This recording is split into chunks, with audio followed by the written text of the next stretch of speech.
everyone, my name is Kim from KL Custom Designs, and today I'm going to be showing you how I make my label that is attached to all my beanies. It's really simple. It adds such a creative, professional look and really finishes off your beanies, and of course it personalizes it to you. So I'm going to show you the supplies I have and then the technique I use. It's really simple, really easy, and let's go ahead and get started. So I'm going to show you first our supplies that we use. I'll run through these pretty quick. Just a pair of scissors, ruler, a very basic rotary cutter. I use a cutting mat just to protect my work surface. I use permanent and waterproof ink. This is the only brand I've ever tried, and it's worked just fine for me. This is going to go ahead and make sure that your label stays, your image stays. If you don't have a stamp to use, you can go ahead also and use a permanent marker and draw your logo or sign your signature. That's what I used to do when I was first starting. I've since upgraded to a stamp with my logo on it. Also, we're going to go ahead and need a needle. I like to use one with a big eye so we can thread it a lot quicker.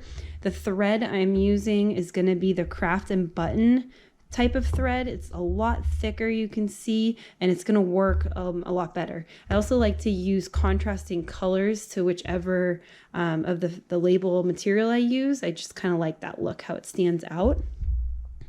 So we'll need a piece of wood. This will be your wooden hammer so that when you bang the nail holes in, we're not damaging any of our table surfaces. And then for our actual label material, this is the a sampler pack that Cricut makes. It's the faux suede rustic sampler. It comes in these pieces that are square. They look like they're about 12 by 12. It comes with black, a nice kind of chocolatey brown, red, and then a lighter brown and a nice light cream color. As you can see, these are the only two colors I really ever use. So we'll go ahead and set these other colors aside. And you can see these are super flimsy, that kind of fake look that works really well. I've also used similar material that you can buy by the yard at your local craft store. That works just as well too, but you just want something that's going to be nice and flexible to go ahead and attach to your beanie. So I'm going to be recreating this same one on another beanie that's identical, that is in need of a label. So I will be using that darker brown color that I really like. So for label sizes, you can really do whatever size you want. It kind of depends on how big your stamp is or how big your logo is. I like to just kind of follow the lines and almost kind of wing it, honestly. But I do like to match it about the size of here, because when you fold it in half, you want to make sure you're going to have room for the two holes for sewing and attaching, plus the space for your actual logo. So I'm going to go ahead and cut a strip that is about, let's see, it's about 1.5 centimeters wide, and length is about 5 centimeters long. And these really don't have to be exact, because every one can be a little bit different, and that's okay too. So I'm going to go ahead and get this lined up, and I'm going to go at about that 1.5 centimeter mark. I'm going to use my rotary cutter. Again, cutting on a mat is going to be crucial. There we go. So that's perfect, and we'll use this. You could even measure it out so you get the exact size. You can, reuse the same strip over and over again, which is what I like to do, so that you're not having to, make it match every single time. So I'll just do it real simple like this. All right. So from here, I am going to go ahead and do my holes first. I like to do this first so that my logo then lines up the way I want it, and I don't have to worry about it hitting the top. I find it easiest to fold the two pieces in half like this, and then bring over my board here. See, I have plenty of other holes from doing this before, so I'll sometimes even line it up so that I'm not banging the hammer as loud here. But it's real simple. You just use a hammer, line it up, a couple knocks. Sorry, it's gonna shake the camera on you. A couple holes, real simple like that. And I do like to fold it in half so that my holes line up each time. You can see now that it's on the bottom and the top. Now for stamping the logo or drawing it, whichever you prefer, I do it two different ways depending on the style of the beanie. So if my beanie is gonna be like I'm doing now, that's a single layer beanie, it's not designed to flip up, I'll do the logo so that on the inside it's the same face up.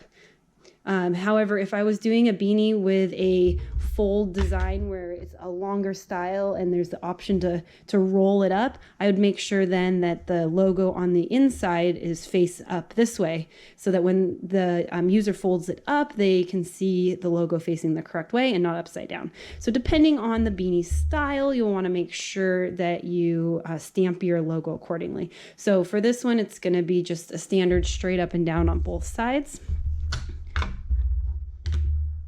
Go ahead and line it up here and stamp it down. So this one, again, real simple. This ink works really well.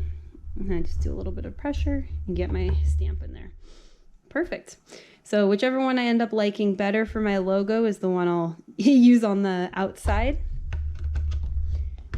And I like to put my logo label here with the seam of my beanie down center, and then I like to add the logo off to the side right about here. So you can either put it on this side or on this side, really doesn't matter. It's kind of your own personal preference.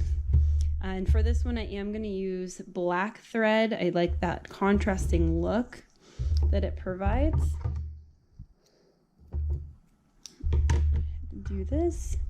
Double, I just tie a knot at the end and have a double thread just so it's going to provide that really thick look, and it's a lot quicker to attach in. So I'm going to start by going from behind here about it where I think it's going to go, and then up through that first hole on the top right.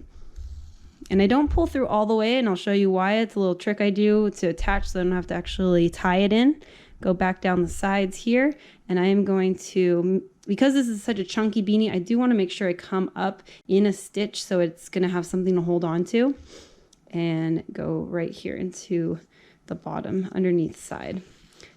So I didn't pull all the way tight because what I like to do when I'm going through on my last loop here is just go through the loop. You see what I'm doing is going through that loop here. So when I pull tight, it is going to almost self-tie itself, and then I don't have to go in and tie an extra knot on the back. This is going to hold it secure. So I will do this twice so it has that nice thick look to it.